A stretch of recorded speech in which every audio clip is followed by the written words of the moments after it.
नमस्कार। मेरे चैनल में आप सभी का बेहद स्वागत है।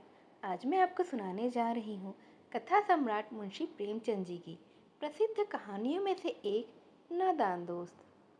यह बेहद ही प्रसिद्ध कहानी रही है, जिसे उस जमाने में बेहद ही ज़्यादा पसंद किया जाता रहा है। तो आइए शुरू करते हैं। केशव के घर में कार्निस के ऊपर एक चिड़िया ने अंडे दिए थे। केशव और उसकी बहन श्यामा दोनों बड़े ध्यान से चिड़ियों को वहां आते जाते देखा करते। सवेरे दोनों आंखें मलते कार्निस के सामने पहुंच जाते और चिड़ा या चिड़िया दोनों को वहां बैठा हुआ पाते। उनके देखने में दोनों बच्चों को न मालूम क्या मज़ा मिलता था। दूध और जलेबी की भी उन्हें सुध नहीं रहती थी। दोनों के दिल में तरह तरह के सवाल उठते। अंडे कितने बड़े होंगे, किस रंग के होंगे, कितने होंगे, क्या खाते होंगे, उनमें बच्चे किस तरह से निकल कर आएंगे, बच्चों के पर कैसे निकलेंगे, यह घोंसला कैसा है। लेकिन इन बातों का जवाब देने वाला कोई नहीं। न अम्मा को घर के काम धंधों से फुर्सत थी, न बाबूजी को पढ़ने लिखने से। दोनों बच्चे आपस ही में सवाल जवाब करके अपने दिल को तसल्ली दे दिया करते थे।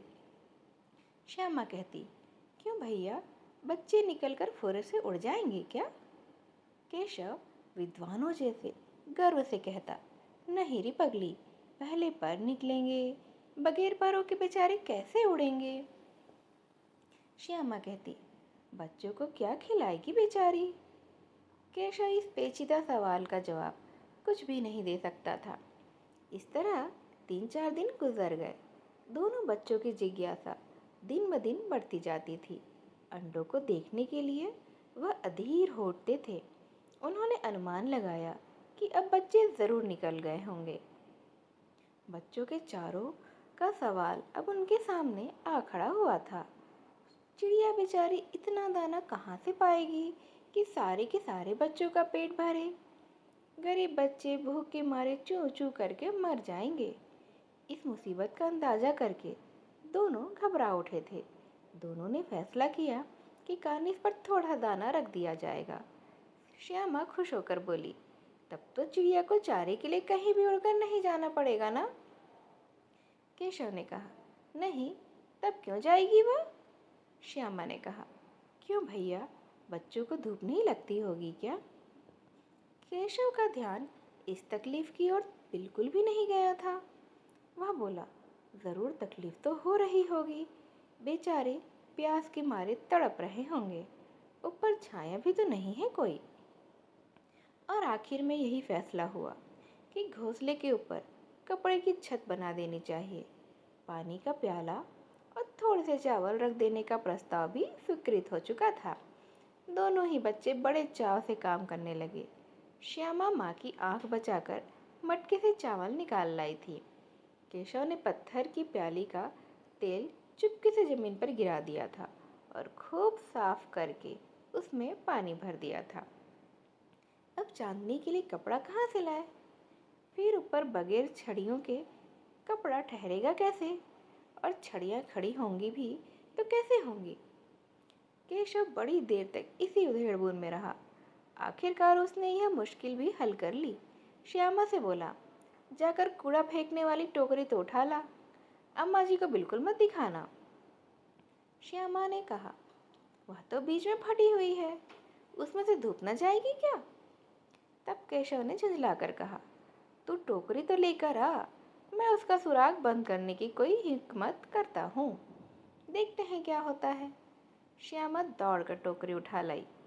केशव ने उसके सुराग में थोड़ा सा कागज भी ठूस दिया और तब टोकरी को एक टहनी से टिकाकर बोला, देख, एक ही घोंसले पर उसकी आड़ दूंगा, तब कैसे धूप जाएगी? श्यामा ने दिल में सोचा, भैया कितने चालाक हैं। गर्मी के दिन थे, बाबूजी दफ्तर गए हुए थे। अम्मा दोनों बच्चों को कमरे में सुलाकर खुद ही सो गई थी। लेकिन बच्चों की आंखों में आज नींद कहाँ थी। अम्मा जी को बहकाने के लिए दोनों दम रोके आंखें बंद किए मौके का इंतजार कर रहे थे। ज्यों ही मालूम हुआ कि अम्मा जी अच्छी तरह से सो गई हैं, दोनों के दोनों चुपके से उठे और बहुत ही धीरे से दरवाजे की सिटकिनी खोलकर बाहर निकल आए। अंडों की हिफाजत करने की तैयारियां होने लगी। केशव कमरे में से एक स्टूल उठा लाया, लेकिन जब उससे काम न चला तो नहाने की चौकी लाकर स्टूल के नीचे रखी और डरते डरते स्टूल पर चढ़ चुका था। श्यामा दोनों हाथों से स्टूल पकड़े हुए थी। स्टूल को चारों टांगे बराबर न होने के कारण जिस तरफ ज्यादा दबाव पाता था, जरा सा हिल जाता था। उस वक्त केशव को कितनी तकलीफ उठानी पड़ती थी, यह उसी का दिल जानता था। दोनों हाथों से कार्निस पकड़ लेता और श्यामा को दबी आवाज से डांटता, अच्छी तरह से पकड़ना, वरना उतरकर मैं बहुत ही मारूंगा। मगर बेचारी श्यामा का दिल तो ऊपर कार्निस पर ही था। बार बार उसका ध्यान इधर उधर चला जाता और हाथ थोड़े से ढीले पड़ जाते। केशव ने ज्यों ही कार्निस पर हाथ रखा, दोनों चिड़िया उड़ गई। केशव ने देखा कार्निस पर थोड़े तिनके बिछे हुए थे और उस पर 3 अंडे पड़े हैं। जैसे घोंसले उसने पेड़ों पर देखे थे, वैसा तो कोई घोंसला यहाँ नहीं था। श्यामा ने नीचे से पूछा, कै बच्चे हैं भैया? केशव, 3 अंडे हैं, अभी बच्चे तो नहीं निकले हैं। श्यामा, जरा हमें दिखा दो ना भैया, कितने बड़े हैं? केशव, दिखा दूंगा, पहले जरा चिथड़े ले आ, नीचे बिछा दूं, बेचारे अंडे तिनकों पर ही तो पड़े हैं। श्यामा दौड़कर अपनी पुरानी धोती फाड़कर एक टुकड़ा लाई। केशव ने झुककर कपड़ा ले लिया। उसके कई तह करके उसने एक अच्छी सी गद्दी बनाई और उसे तिनकों पर बिछाकर तीनों अंडे उस पर धीरे से रख दिए। अब श्यामा ने फिर से कहा, हमको भी दिखा दो ना भैया। केशव ने कहा, अरे दिखा दूंगा, पहले जरा वह टोकरी तो दे दो, ऊपर छाया भी कर दूं। श्यामा ने टोकरी नीचे से थमा दी और बोली, अब तुम उतर आओ, मैं भी तो देखूं थोड़ा। केशव ने टोकरी को एक टहनी से टिका कर कहा, जा दाना और पानी की प्याली ले आ, मैं उतर आऊं तब दिखा दूंगा। श्यामा प्याली और चावल भी लाई। केशव ने टोकरी के नीचे दोनों ही चीजें रख दी और आहिस्ता से उतर आया। श्यामा ने गिड़गिड़ाकर कहा, अब हमको भी चढ़ा दो ना भैया। केशव, तू तो गिर ही पड़ेगी। श्यामा कहती है, नहीं गिरूंगी भैया, तुम नीचे से पकड़े रहना ना। केशव कहता है, ना भैया, कहीं तो गिर विर गई तो अम्मा जी मेरी चटनी ही बना डालेंगी, कहेंगी कि तूने ही चढ़ाया था। क्या करेगी देखकर? अब अंडे बड़े आराम से हैं, जब बच्चे निकलेंगे तो उनको हम पालेंगे। दोनों चिड़िया बार बार कार्निस पर आती थी और बगैर बैठे ही उड़ जाती थी। केशव ने सोचा, हम लोगों के डर के मारे नहीं बैठती होंगी। स्टूल उठाकर कमरे में रखाया, चौकी जहाँ की तहाँ वहीं रखाया। श्यामा ने आंखों में आंसू भरकर कहा, तुमने मुझे क्यों नहीं दिखाया? मैं अम्मा जी से कह दूंगी। केशव कहता है, अम्मा जी से कहेगी तो बहुत मारूंगा, मैं पहले ही बता देता हूँ। श्यामा, तो तुमने मुझे दिखाया क्यों नहीं? केशव, और गिर पड़ती तो 4 सर ना हो जाते तेरे। श्यामा, हो जाते तो हो जाते, देख लेना, मैं कह ही दूंगी। इतने में कोठरी का दरवाजा खुला और माँ ने धूप से आँख को बचाते हुए कहा, तुम दोनों बाहर कब निकल आए? मैंने कहा था ना कि दोपहर को ना निकलना। किसने किवाड़ खोला? किवाड़ केशव ने खोला था, लेकिन श्यामा ने माँ से यह बात नहीं कही। उसे डर लगा कि भैया पिट ही जाएंगे। केशव तो दिल में काँप रहा था कि कहीं श्यामा सब कुछ ना कह दे। अंडे ना दिखाए थे ना, इससे उसको श्यामा पर विश्वास ही नहीं था। श्यामा सिर्फ मोहब्बत के मारे चुप थी, या इस कसूर में हिस्सेदार होने की वजह से? इसका फैसला तो नहीं किया जा सकता था। शायद दोनों ही बातें नहीं हो। माँ ने दोनों को डांट डपट कर फिर कमरे में बंद कर दिया और अब धीरे धीरे उन्हें पंखा झलने लगी। अभी तो सिर्फ 2 ही बजे थे। बाहर तेज लू चल रही थी। अब दोनों बच्चों को नींद आ गई। 4 बजे यकायक श्यामा की नींद खुली। किवाड़ खुले हुए थे।